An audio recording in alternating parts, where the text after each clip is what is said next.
90% মানুষজন জানেন যে গঙ্গা নদীর উৎপত্তি গঙ্গোত্রী হিমবাহ থেকে হয়েছে, যা ভারতের উত্তরাখণ্ড রাজ্যে অবস্থিত। কিন্তু গঙ্গা আসলে কোনো একটি নদী নয়, এটি অনেকগুলো নদীর মিলিত প্রবাহ, যা বয়ে গেছে ভারত ও বাংলাদেশের মধ্যে দিয়ে। তাই এটি একটি আন্তর্জাতিক নদী। এটিকে ভারতের ও বাংলাদেশের প্রধান নদী বলা হয়, তবে বাংলাদেশে এটি পদ্মা নামে পরিচিত। এটিকে ইন্ডিয়ার লাইফ লাইনও বলা হয়ে থাকে। Hello and welcome back to my channel Studytude. I hope আপনারা সকলে ভালো আছেন।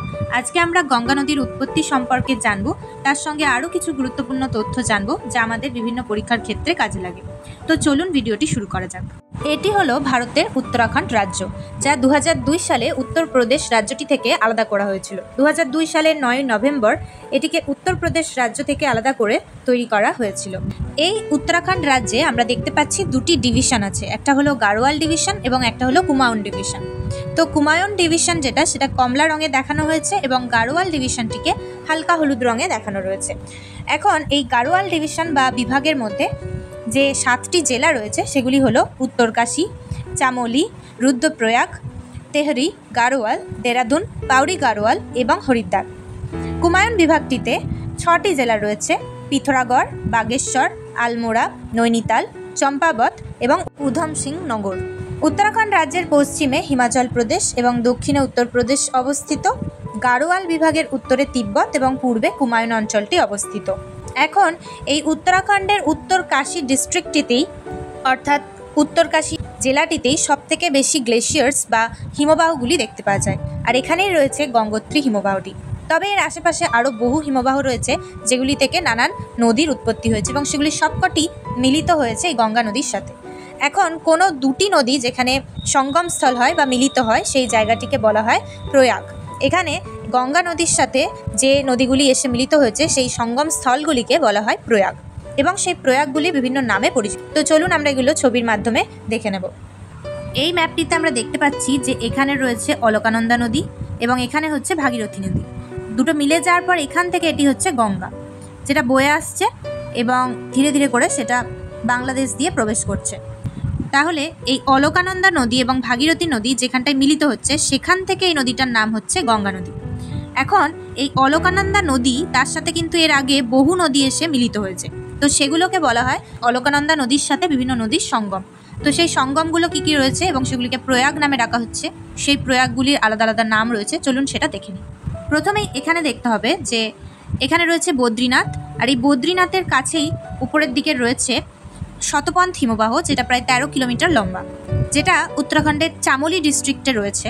এখন এই শতপন্থ হিমবাহ থেকেই মনে করা হয় অলকানন্দা নদীর উৎপত্তি হয়েছে। তো শতপন্থ হিমবাহ থেকে যে অলকানন্দা নদীর উৎপত্তি হয়েছে সেটাকে এখানে বিষ্ণু গঙ্গা বলে ডাকা হয়।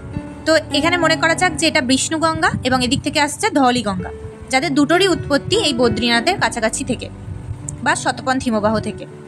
এবার এই বিষ্ণু গঙ্গা এবং ধৌলি গঙ্গা এই দুটি নদী যেখানে মিলিত হচ্ছে সেটাকে বলা হচ্ছে বিষ্ণু প্রয়াগ। দুটি নদীর সঙ্গমকে বলা হয় প্রয়াগ। তো প্রথম যে প্রয়াগটা বা সঙ্গম সেটা হলো বিষ্ণু প্রয়াগ, কারণ এখানে বিষ্ণু গঙ্গা নদীটি এবং ধৌলি গঙ্গা নদীটি দুটি মিলিত হচ্ছে। এরপর এই দুটি অলকানন্দা নাম নিয়ে এদিকে বয়ে যাচ্ছে। এরপর এটার সঙ্গে এই অলকানন্দা নদীর সঙ্গে নন্দাকিনী নামে একটি নদী এসে মিলিত হচ্ছে এদিক থেকে। তো নন্দাকিনী যেখানে অলকানন্দার সঙ্গে মিলিত হচ্ছে এই জায়গাটা, এটাকে বলা হচ্ছে নন্দপ্রয়াগ। তাহলে অলকানন্দা নদীর সাথে যখন নন্দাকিনী নদী এসে মিলিত হচ্ছে তাকে বলা হচ্ছে নন্দপ্রয়াগ। এবার এই নন্দপ্রয়াগের পরেও এই নদীটির নাম অলকানন্দাই থাকছে, কারণ যেই নদীর গভীরতা বেশি তার নাম অনুযায়ী নদীর নামকরণ করা হয়। এখানে অলকানন্দা নদীটির গভীরতা বেশি হওয়ার কারণে যদিও অলকানন্দার সাথে নন্দাকিনী নদীটি এসে মিলিত হচ্ছে, কিন্তু অলকানন্দারই নামটা থাকছে কারণ সেটার গভীরতা বেশি। তাই অলকানন্দা নাম নিয়ে আবারও নদীটা এগিয়ে যাচ্ছে এবং পরের যে প্রয়াগটা সেটাতে পিন্ডার গঙ্গা নামে একটি নদী এসে মিলিত হচ্ছে। এই যে এখানে পিন্ডার গঙ্গা নামে এই নদীটি এসে এখানে মিলিত হচ্ছে, তাই এই প্রয়াগটিকে বলা হচ্ছে কর্ণপ্রয়াগ। এরপর আবারও অলকানন্দা নাম নিয়েই নদীটি এগিয়ে যাচ্ছে, কারণ অলকানন্দা নদীর গভীরতাই বেশি। তাই অলকানন্দা এগিয়ে যাওয়ার পর আবারও এর সাথে এই যে কেদারনাথ থেকে একটি নদী আসছে যেটার নাম মন্দাকিনী, সেটি এসে মিলিত হচ্ছে। অলকানন্দার সঙ্গে মন্দাকিনী যেখানটায় এসে মিলিত হলো সেটাকে বলা হচ্ছে রুদ্রপ্রয়াগ। তারপরে গঙ্গোত্রী হিমবাহ থেকে ভাগীরথী নামে একটি নদী এসে মিলিত হচ্ছে যে জায়গাটায় অলকানন্দার সাথে, সেই জায়গাটাকে বলা হচ্ছে দেবপ্রয়াগ, যেটা সবথেকে বেশি ইম্পর্ট্যান্ট। পরীক্ষায় প্রশ্ন আসে অলকানন্দা নদী এবং ভাগীরথীর সঙ্গমস্থলকে কি বলে।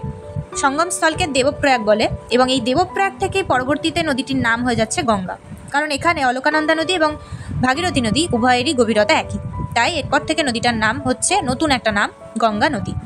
এরপর এদিক থেকে গঙ্গার উপনদী যমুনোত্রী হিমবাহ থেকে তৈরি হচ্ছে যমুনা। সেই যমুনা হচ্ছে উপনদী, যেটি গঙ্গার সাথে এসে পরবর্তীতে মিলিত হচ্ছে। তো এখানে আমরা 5টি পঞ্চপ্রয়াগ দেখে নিলাম, যেটি হলো প্রথমেই বিষ্ণুপ্রয়াগ, তারপরে নন্দপ্রয়াগ, তারপর কর্ণপ্রয়াগ, তারপর রুদ্রপ্রয়াগ, তারপর দেবপ্রয়াগ। আমি আরেকবার বলছি, ধৌলিগঙ্গা নদীর সাথে বদ্রীনাথ থেকে আসা অলকানন্দা, বা সেখানে তাকে বিষ্ণুগঙ্গাও বলা হয়, ধৌলিগঙ্গা এবং বিষ্ণুগঙ্গা এই দুটো নদী যেখানে মিলিত হচ্ছে, বা অলকানন্দার সাথে ধৌলিগঙ্গা যেখানে মিলিত হচ্ছে, সেই প্রয়াগটিকে বলা হয় বিষ্ণুপ্রয়াগ, যেটা হলো প্রথম প্রয়াগ, পঞ্চপ্রয়াগের মধ্যে প্রথম প্রয়াগ। তারপর অলকানন্দা নাম নিয়ে আবারও এগোচ্ছে নদীটি, কারণ অলকানন্দার গভীরতা বেশি। এবার অলকানন্দার সঙ্গে আবারও আসছে নন্দাকিনী। নন্দাকিনী যেখানে মিলিত হচ্ছে সেটা হলো নন্দপ্রয়াগ। তাহলে বিষ্ণুপ্রয়াগ হলো প্রথম প্রয়াগ, তার পরবর্তী প্রয়াগটি হলো নন্দপ্রয়াগ। এরপর আবারও নদীটি অলকানন্দা নামে এগোচ্ছে। তারপর এর সঙ্গে আসছে পিণ্ডার গঙ্গা নামে একটি নদী, যেখানে পিণ্ডার গঙ্গা অলকানন্দার সঙ্গে মিলিত হচ্ছে, তাকে বলা হচ্ছে কর্ণপ্রয়াগ। তাহলে তৃতীয় যে প্রয়াগ সেটা হলো কর্ণপ্রয়াগ। এরপর কেদারনাথ থেকে আসছে মন্দাকিনী, যেটা অলকানন্দার সঙ্গে মিলিত হচ্ছে, সেই জায়গাটিকে বলা হচ্ছে রুদ্রপ্রয়াগ। এরপর গঙ্গোত্রী থেকে আসছে ভাগীরথী নদী, যেটা অলকানন্দার সঙ্গে মিলিত হচ্ছে যে জায়গায়, তাকে বলা হচ্ছে দেবপ্রয়াগ। তো অলকানন্দার সঙ্গে এই ভাগীরথী যে জায়গায় মিলিত হলো দেবপ্রয়াগ, এরপর থেকে নদীটার নাম হচ্ছে গঙ্গা। তাহলে গঙ্গা একদমই যে গঙ্গোত্রী থেকে উৎপন্ন হয়েছে সেটা বলাটা ভুল হবে, কারণ এখানে অনেকগুলো নদীর জল এসে একত্রিত হয়ে তবেই গঙ্গা নদীর উৎপত্তি হচ্ছে। এরপরে তো গঙ্গার ডান তীরের বাম তীরের বিভিন্ন উপনদী আছে, সেটা আমরা অন্য ম্যাপে চলুন দেখে নিই। এই ম্যাপটিতে আমরা দেখে নিই যে গঙ্গোত্রী থেকে উৎপত্তি হওয়ার পর এই নদীটি কোন কোন শহরের উপর দিয়ে বয়ে গেছে। গঙ্গোত্রী থেকে উৎপন্ন হওয়ার পর এটি উত্তরাখণ্ডের মধ্যে দিয়ে বয়ে আসছে, তারপর এটি সমতলে প্রবেশ করছে হরিদ্বারের কাছে। হরিদ্বারের আগে আছে ঋষিকেশ, যেগুলি খুবই সুন্দর দর্শনীয় স্থান এবং তীর্থস্থানও বটে। এরপর নদীটি উত্তরপ্রদেশের মধ্যে দিয়ে আসছে। যমুনোত্রী থেকে আসা যমুনা নদী, যেটা বয়ে গেছে দিল্লি, আগ্রা এই শহরগুলির ওপর দিয়ে, এবং যমুনা নদী যেখানে গঙ্গা নদীর সাথে মিলিত হচ্ছে, সেই জায়গাটি হলো এলাহাবাদ, বা এটাকে প্রয়াগরাজও বলে। এরপর আবারও গঙ্গা বয়ে চলেছে, যেখানে গঙ্গার তীরবর্তী শহর খুবই দর্শনীয় তীর্থস্থান হলো বানারস। এছাড়া বিহারের ওপর দিয়ে এরপর গঙ্গা নদী বয়ে গেছে, বিহারের পাটনা শহরটির ওপর দিয়ে বয়ে গেছে। তো আমরা দেখতে পেলাম যে গঙ্গা নদীটি প্রথমে উত্তরাখণ্ড, তারপর উত্তরপ্রদেশ, তারপর বিহার রাজ্য, তারপর পশ্চিমবঙ্গের মধ্যে দিয়ে বয়ে গেছে। অর্থাৎ ভারতের এই 4টি রাজ্যের মধ্যে দিয়ে গঙ্গা নদী বয়ে গেছে। এখন দেবপ্রয়াগ একটি খুবই দর্শনীয় স্থান, যেখানে গঙ্গা অর্থাৎ ভাগীরথী এবং অলকানন্দা মিলিত হয়েছে। তারপর ঋষিকেশ, হরিদ্বার, কানপুর, এলাহাবাদ, বারাণসী, পাটনা এবং কলকাতা, এই গুরুত্বপূর্ণ শহরগুলি গঙ্গা নদীর তীরবর্তী, সেটা আমাদের মনে রাখতে হবে। এরপর এটা এসে পশ্চিমবঙ্গের ধুলিয়ান বা মিঠিপুরের কাছে, মুর্শিদাবাদ জেলার, সেখানে দুভাগে ভাগ হয়ে যাচ্ছে। একটি সরু ধারা চলে যাচ্ছে ভাগীরথী হুগলি নামে বঙ্গোপসাগরের দিকে পশ্চিমবঙ্গের মধ্যে দিয়ে, আর একটা চওড়া ধারা সেটা পদ্মা নামে প্রবাহিত হয়ে চলে যাচ্ছে বাংলাদেশের মধ্যে দিয়ে বঙ্গোপসাগরের দিকে। এই যে নদীটি এখানে দেখানো হচ্ছে, এটি হচ্ছে যমুনা নদী, যেটা গঙ্গা নদীর একটি উপনদী। তো গঙ্গা নদীর উপনদীগুলো আমরা ম্যাপে দেখে নিই। এই ম্যাপটিতে দেখতে পাচ্ছি গঙ্গা নদীর বাম তীরের উপনদীগুলি হলো গোমতী, ঘড়ঘড়া, গণ্ডক, কোশি, এবং ডান তীরের উপনদীগুলি হলো যমুনা বা যমুনা। আবার যমুনার উপনদীগুলি হলো বানাস, সাগর, চম্বল, বেতুয়া, সোন। এছাড়াও পশ্চিমবঙ্গের কাছে গঙ্গার যে উপনদীগুলি দেখা যায় সেগুলি হলো দামোদর, দ্বারকেশ্বর, অজয়, রূপনারায়ণ ইত্যাদি। পশ্চিমবঙ্গের কাছে যেখানে গঙ্গা নদী দুভাগে বিভক্ত হয়েছে, তার আগে একটি গঙ্গা নদীর ওপর বাঁধ দেওয়া হয়েছে, যেটাকে বলা হয় ফারাক্কা ব্যারেজ বা ফারাক্কা বাঁধ। এবং এই ফারাক্কা ব্যারেজ বা ফারাক্কা বাঁধের পাশেই তৈরি করা হয়েছে feeder canal, Farakka feeder canal. এবার এই ক্যানেলটি তৈরি করার উদ্দেশ্য ছিল যে পশ্চিমবঙ্গের মধ্যে দিয়ে যে গঙ্গা নদীর ধারাটি প্রবাহিত হয়েছে, সরু ধারাটি, তাতে যথেষ্ট জল ছিল না, এই কারণে তাতে যাতে যথেষ্ট জল যেতে পারে, এই কারণেই ফিডার ক্যানালটি তৈরি করা হয়েছে। কারণ ফিডার ক্যানালের মধ্যে দিয়ে জলকে পশ্চিমবঙ্গের যে গঙ্গা রয়েছে সেটার মধ্যে পাঠানোর ব্যবস্থা করা হয়েছে, যাতে কলকাতা বন্দরের নাব্যতা বজায় থাকে। এই ফিডার ক্যানালটি দিয়ে জল এই গঙ্গা নদীর সরু ধারাটিতে, যেটি পশ্চিমবঙ্গের মধ্যে দিয়ে বয়ে গেছে, তার মধ্যে দিয়ে প্রবাহিত হয়। তার জন্যেই এই সরু ধারাটির জলপ্রবাহ বজায় থাকে, না হলে এই সরু ধারাটির মধ্যে জলের পরিমাণ অনেক কম হতো। পশ্চিমবঙ্গের মুর্শিদাবাদের কাছ থেকে হুগলি শহর পর্যন্ত এই নদীটির নাম ভাগীরথী, হুগলির থেকে বঙ্গোপসাগর পর্যন্ত এই নদীটির নাম হুগলি নদী। এরপর রাজশাহী দিয়ে বাংলাদেশে নদীটির চওড়া ধারাটি পদ্মা নামে প্রবাহিত হচ্ছে এবং পদ্মার সাথে পরবর্তীতে ব্রহ্মপুত্র নদী এসে মিলিত হচ্ছে।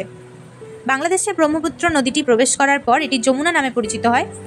এরপর এই যমুনা এবং পদ্মা অর্থাৎ গঙ্গা এবং ব্রহ্মপুত্রের যে মিলিত প্রবাহ তার সঙ্গে আবার মিলিত হয় মেঘনা নদী, যেগুলির তিনটি প্রবাহ একত্রিতভাবে মিলিত হয়ে বঙ্গোপসাগরের দিকে চলে যায় বিভিন্ন শাখা প্রশাখায় ভাগ হয়ে, এবং বঙ্গোপসাগরে এই নদীগুলির মাঝে তৈরি হয় বিশাল সক্রিয় বদ্বীপ, যা পৃথিবীর সবথেকে বড় বদ্বীপ গঙ্গা ব্রহ্মপুত্র মেঘনা বদ্বীপ নামে পরিচিত।